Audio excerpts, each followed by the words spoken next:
looking deep down the left sideline, and I mean, guess who? Jauan Jennings. This is the Jauan Jennings episode.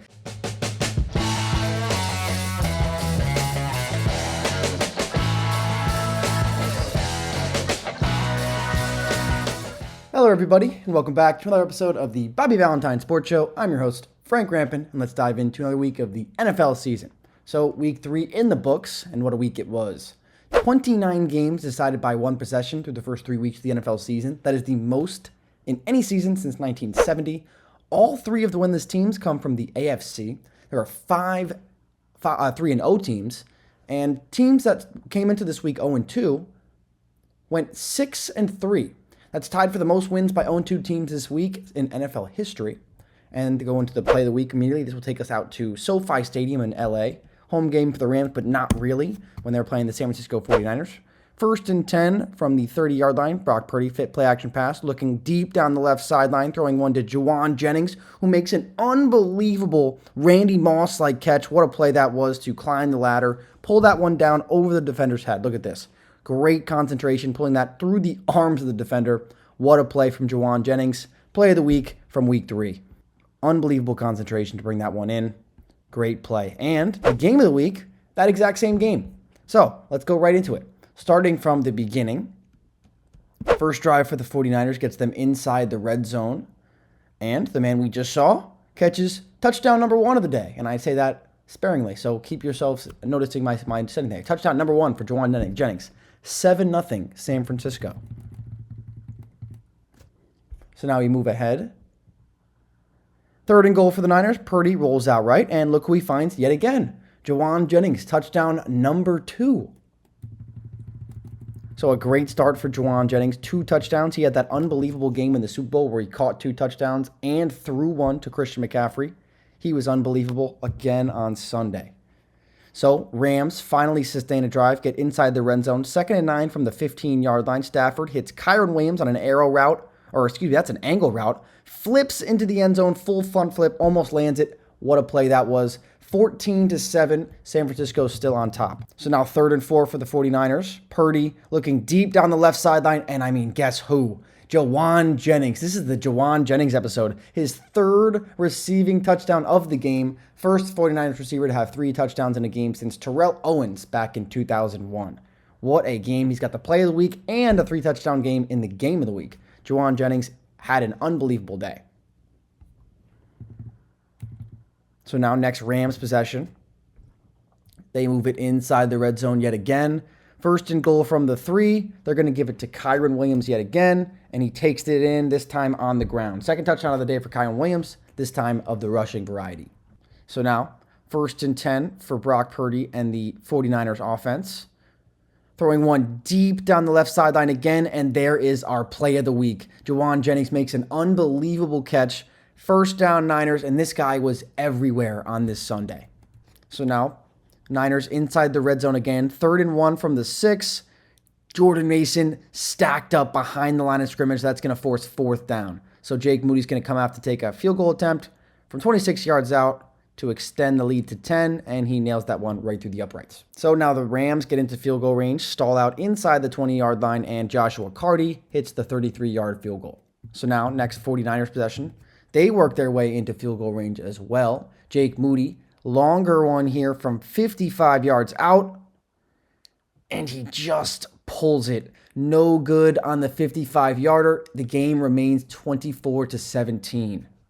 So now, next possession for the Rams. Stafford looking deep for Tutu Atwell, and he's got it inside the 5-yard line. Huge play for this Rams offense, setting them up 1st and goal from the 4. Now 2nd and goal after the incompletion. Stafford hands to Kyren Williams, his 3rd touchdown of the day, 2nd on the ground. Rams tie the game, 24-24. What a comeback.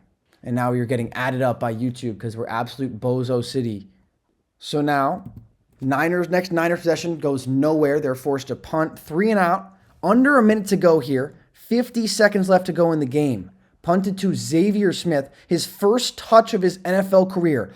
Breaks it right, and he's got a lane. Only the kicker to beat, but he forces him out of bounds. What a huge return from Xavier Smith. The first touch of his NFL career gets the Rams into Niners territory. So a few plays later, Rams just run the ball, take a knee, set up the field goal, and here comes Joshua Carty to give the Rams the win from 37 yards out with 4 seconds left, right through the uprights. What a comeback from the Rams. Unbelievable final quarter of this one puts them ahead. So now, desperation for the 49ers, just 2 seconds left. They have to try a crazy lateral play. And Brock Purdy's going to start this one off with a throw to the left side. And here we go. Flip to Ayuk. He's running around, got nowhere to go. Rams all over the place. Flipped over here. Jordan Mason. Over to a lineman. To another lineman. Oh, that's a tight end right there. Makes a nice move up the middle of the field. And there we go. We got a chance. Over to another lineman. And then trying to get it to Ayuk, but it's bobbled. And then Ayuk gets slammed. So that game is over. Almost able to pull off a miracle with the lateral, but no. The 49ers outscored 13-0 in the final 6 minutes and 15 seconds of this game. First loss to a divisional opponent in the Brock Purdy era, including the playoffs. They entered the game 8-0, and they're 1-2, the Niners are, for the first time, or second time in the last 3 seasons. So now the standings update. Buffalo Bills 3-0, one of those 5 3-0 teams. Killed Jacksonville 47-10 on Monday Night Football. And Josh Allen just passed Jim Kelly for the most 4 passing touchdown games in Bills history with 11. And Damar Hamlin, what a story he is.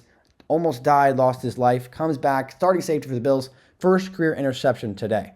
And they're the 3rd team since 1980 to score a touchdown on their first 5 drives of Monday Night Football. The New York Jets played on Thursday Night Football, beat the New England Patriots 24-3. Rodgers looked like prime Aaron Rodgers, going 27 of 35 for 281 and 2 touchdowns. First home win versus the Patriots for the Jets since December 27th of 2015. Ryan Fitzpatrick was the quarterback back then. 8 straight losses for the Jets finally snapped. First 2-1 starts in 2015 for the Jets, and they had a 13-play, 91-yard touchdown drive. Longest drive by the Jets since 2021. They only allowed 40 yards in the first half. That's the fewest in any half since 2011, when they allowed -4 yards versus the Chiefs. They have 7 sacks in this game. They also had 7 sacks last year against the Patriots. And the Jets' offense had a plus 261 yard differential, their best since 2009. 67% on third down, their best since 2013.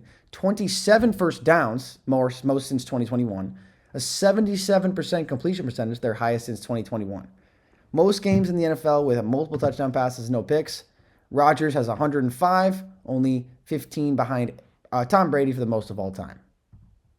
Dolphins lost to Seattle 24-3. They looked awful. Skylar Thompson got hurt late, and man, Tua being out is going to kill them. The Patriots lost to the Jets 24-3. Just mentioned them. They only had 139 total yards. Their second fewest in a game since 2000. They allowed 7 sacks. Like I mentioned, they also allowed that many against the Jets last year. And Drake May ended up going in at the end of the game. He looked okay. Almost threw a pick on his first pass, then got absolutely leveled, but not too much that we saw from him. The Commanders, oh my goodness, just saw them play on Monday night. They win against the Cincinnati Bengals 38-33 in the first game since 1940 with no turnovers or punts. Crazy. Jaden Daniels just had his coming out party. What a game he had. Torched the Bengals. 21 of 33 for 254 yards, 2 touchdowns in the air, his first 2 ever, and a rushing touchdown. Second player in NFL history to have 2 passing touchdowns, 2 rushing touchdowns, and a 90% completion percentage in a game. And he's also the second all-time with 600 passing yards and 150 rushing yards in his first 3 career games. Wow. Jaden Daniels looks unbelievable, and maybe 2 years in a row, the second overall pick is great. And here's the highest completion percentage in a game by a rookie ever. Jaden Daniels just broke that, 91.3%, 21-23, unbelievable.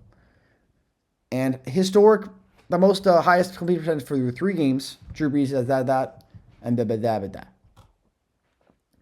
First career touchdown pass was to an offensive tackle, Trent Scott. The Eagles 2-1. They beat the New Orleans Saints 15-12. 4th straight season, winning 2 out of their first 3 games. And the Eagles offense, through first 3 quarters, they had no points. They had 5.8 yards per play, 2 turnovers, and no touchdowns. In the 4th quarter, they had 15 points, 9.8 yards per play, no turnovers, and 2 touchdowns. Both were scored by Saquon Barkley. And Saquon, speaking of him, he had 17 carries for 147 yards with 2 touchdowns. Also scored a 2-point conversion. And he's the 4th player to have 400 scrimmage yards and 5 touchdowns through their first 3 games with a franchise, joining Barry Sanders, Randy Moss, and Kareem Hunt. Saquon also has 274 rushing yards before contact this season. That's the most in the NFL. Only 77 after contact. So that is kind of an interesting stat to keep your eye on. 7 straight games with a pick for Jalen Hurts, the longest streak in the NFL. And it's the first game in Philadelphia Eagles history to have 450 yards and 15 or fewer points. The Cowboys fall to 1-2 and look awful on defense. They lost to the Baltimore Ravens 28-25. First losing record through 3 games since 2020. They're 1-6 all time against the Ravens. That is the worst record versus any opponent for the Cowboys. They allowed 557 rushing yards through the first 3 games. That's the most since 1963. They've allowed 5.4 yards per rush, the worst since 1979, and already 8 rushing touchdowns, the most they've ever allowed through 3 games ever. The Giants also 1-2, picked up their first win against Cleveland this week, 21-15. Malik Nabers, at 21 years old in 85 days, youngest wide receiver in NFL history to have multiple receiving touchdowns in a single game. To the AFC North, the Steelers, also one of those 3-0 teams. First 3-0 start since 2020, and the first one since Big Ben retired. That snaps a 3-game losing streak in home openers, the longest in the Super Bowl era for the Steelers. Fields has won 3 straight starts for the first time in his career. 11th career game for Fields with a passing touchdown and a rushing touchdown. TJ Watt ahead of brother JJ Watt in career sacks through first 107 games. TJ's got 99.5, JJ had 94. And it's the first team to have their first 3 opponents score 10 or fewer points since the 2009 Broncos. The Ravens beat the Cowboys 28-25. They ran the ball 45 of their 60 offensive plays for 274 rushing yards. Derrick Henry, 12th game of his career with over 150 rushing yards, 2 touchdowns. That's the second most all time. The Browns lost to the Giants 21-15. Offense looked very bad. Offense looked great against the Raiders next week, 100%. Deshaun will cook the Raiders. I know it. They lost to the Bengals, lose to the Washington Commanders. Mentioned that one. They fall to 0-3. 16th 0-3 start in team history. They've been around since 1968. That's the most by any team since that year. To the NFC North, the Vikings, also 3-0, put a beat down on the Houston Texans, 34-7. First 3-0 start since 2016 for the Vikings. A plus 55-point differential this season is the second best through 3 games in franchise history. They had 5 sacks on C.J. Stroud. They had multiple takeaways in each of the first 3 games. Justin Jefferson caught another touchdown, 4th player in team history with a receiving touchdown in each of the first 3 games of the season. Sam Darnold threw multiple touchdown passes in 3 straight games. He looks unbelievable so far. That's the first time in his career he's ever done that. The Lions sitting at 2-1 as well. Arizona, they just beat Arizona 20-13. They played so much better this week. They had a crazy hook and lateral that went for a touchdown at the end of the first half. The Packers also 2-1. Malik Nabers. Matt LaFleur has done an unbelievable job to tailor this offense to Malik Willis. 2 Maliks, wrong one. Malik Willis, the quarterback for the Packers, taking over for Jordan Love, who got injured in week 1 in Brazil. The Bears lose to Indianapolis Colts 21-16. Caleb Williams did throw his first career touchdown pass, but it was to Rome Odunze, so who gets to keep the ball? I'm not sure. Caleb threw for 365 yards, also mentioned his first touchdown. The Texans in the AFC South, they're 2-1, had a bad game against the Minnesota Vikings. The offense looked terrible. It was probably the worst game of C.J. Stroud's career. He was sacked 5 times. Let's see if they can bounce back from that. The Colts picked up their first win, but Anthony Richardson looked very inconsistent in this game. He would make an unbelievable play, and then the next time he'd throw a pick into triple coverage. So it was just very weird to see. This could be an interesting year for Colts fans, and going to be weird because this is still kind of a rookie year for him, but it's not because it's second year. So the money is going to have to come into factor at some point. The Titans fall to 0-3. They lose to the Packers 30-14. Will Levis can't stop turning the ball over. He can't. He's got 8 turnovers this season, 5 picks, 3 fumbles lost. That's the most by a quarterback through 3 games since 2021. The Jaguars also 0-3, losing to the Bills 47-10. They look horrible. They just had the largest halftime deficit in team history, 31 points. 8 losses in a row for the Jags, and the longest losing streak by a former number 1 pick since 2015. Jared Goff had a 10-game losing streak. Jameis Winston had a 9-game losing streak. Now Trevor Lawrence, this is the second 8-game losing streak of his career. That's wild. Over to the NFC South, the Saints suffer a defeat to the Philadelphia Eagles. Offense was not very good at all after being prolific the first 2 weeks. The Bucks also looked very bad, losing to the Denver Broncos 26-7. The Falcons, they lose to Kansas City. Tough end of this game. Tough pass interference. No pass interference call on the Chiefs. Took the ball out of would have been on the 1-yard line.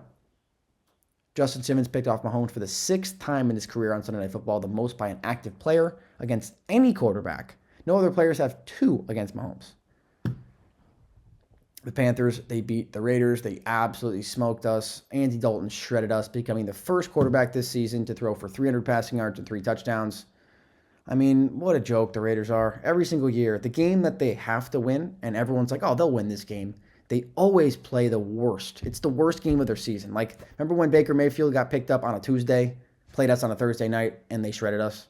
Like, it's every year, man. It's unbelievable. We just continue to do this every time. It's the first time that the Panthers had a 300-plus yard passer, a 100-yard rusher, and a 100-plus yard receiver since 2022. So, yeah, that's what the Raiders do to somebody. And I guarantee the Browns are going to look great. Deshaun's going to look unbelievable. Like pre-massage table, Deshaun is coming this Sunday. I guarantee it. The Chiefs improved to 3-0, and, I mean, they're just going to win the Super Bowl again. 5th 5-0 start in the last 8 seasons, first since 2020. Mahomes is 77-22 through his first 99 career starts. That's the most wins through first 100 starts in NFL history. The Chargers are 2-1, losing to the Pittsburgh Steelers 20-10, and, man, it was a tough day for the Chargers. They lost Justin Herbert to an ankle injury, Rashawn Slater to a pec injury, Joe Alt to a leg injury, and Joey Bosa to a hip injury. So, man, a bunch of key players going down there. 2 offensive linemen, the quarterback, and obviously Joey Bosa. The Broncos got their first win of the year, going to Tampa Bay and winning 26-7. Bo Nix looked a lot better, ran for a touchdown in this game again. And the Raiders are horrible, so bad. It's a shame that these legends have to watch this team. It's unbelievable. And to finish things off, the NFC West, the Seattle Seahawks, another one of those 3-0 teams, beat the Miami Dolphins 24-3, looked dominant. And they are 3-0 for the first time since 2020. And the last 5 times the Seahawks were 3-0, they did make the playoffs. And they've allowed 3 points against the Dolphins. That's the least since 2020. The Cardinals sitting at 1-2, and really this division, I mean, I would think that the Niners would be leading it and the Rams would be competing for the second place. And that's the exact opposite of how this season has started. Seahawks are 3-0 and the Cardinals are in second. They just lost to Detroit, though, 20-13. They completely abandoned the run of this game. They were using James Conner a lot the first 2 weeks. I mean, he was doing great, having a good 2 weeks, and then they used him. They ran the ball 9 times. That's not okay. The Rams, 1-2, they just had that comeback win for the game of the week, beating San Francisco 27-24. Second straight win against the Niners, that after they had lost 9 in a row since 2019. And the Niners were outscored 13-0 in the final 6 minutes 15 of that game. First loss versus a divisional opponent with Brock Purdy as the starting quarterback. Entered 8-0, including the playoffs. 1-2 for the second time in the last 3 seasons. So that does mean maybe not so much concern for the Niners. And Juwan Jennings had a career day, 3 touchdowns. First 49ers receiver with 3 receiving touchdowns in a game since Terrell Owens, 2001. So, wild week in the NFL, a lot of close games, a lot of teams doing good, except for the Raiders, who are absolutely horrible. So, next week, let's see how good Deshaun Watson and the Browns do against them. So, that'll do it for us here after week 3. We'll see you next week. Peace out.